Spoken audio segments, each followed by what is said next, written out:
Ladies and gentlemen, welcome into a special edition of Bama Standard.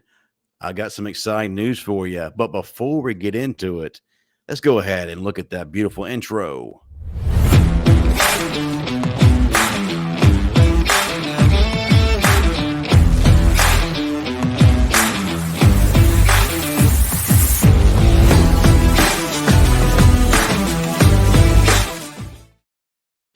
Listen, folks, I've got some exciting news. What is it? Well, before I tell you, I want you to go ahead and hit that like and subscribe button because, hey, it's what keeps this channel going. Also, I need to hear from you, the fans. Jump in the comment section. Let me know what you're thinking. So, what's the big news? Well, Alabama has yet another recruiting victory, this time in the 2024 class. Folks, Julian Sayin, 6'1", 185-pound, five-star quarterback out of Carlsbad, California, has announced his decision to come to University of Alabama. He's the number 2 quarterback in this 2024 class, and yet another product of this highly productive Alabama/California pipeline.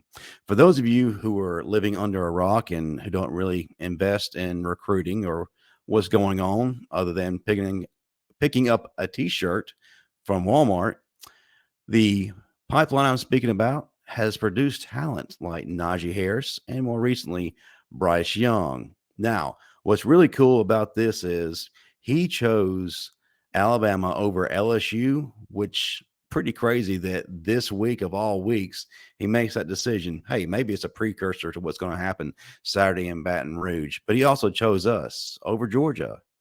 All right, now listen, I want you to hear me out. Don't jump to conclusions. Listen to what I have to say. I'm not making a comparison because there is no comparison. What I will say is Julian is Bryce Young-esque. So, Justin, what does that mean? Glad you asked. First thing that jumps out to me is how cool his demeanor is in a pocket. He can take command of the field, meaning Julian dictates the speed of the game. He doesn't let the game or opposing defenses dictate him. With that command, he keeps his eyes down the field, going through all progressions while moving in and out of the pocket with virtual ease. Now, if those things don't scream Bryce Young, you obviously don't watch football, let alone Alabama football. Now, he doesn't appear to be a dual threat, but he can use his legs if he has to, and he is definitely good at extending plays. Now, some other analysts made a comment that his accuracy is just good. Okay, listen, give the kid some credit. If you hadn't seen this film, shame on you. Go back and watch the film after you're done here. He has great accuracy and makes a wide range of throws. He has excellent ball placement.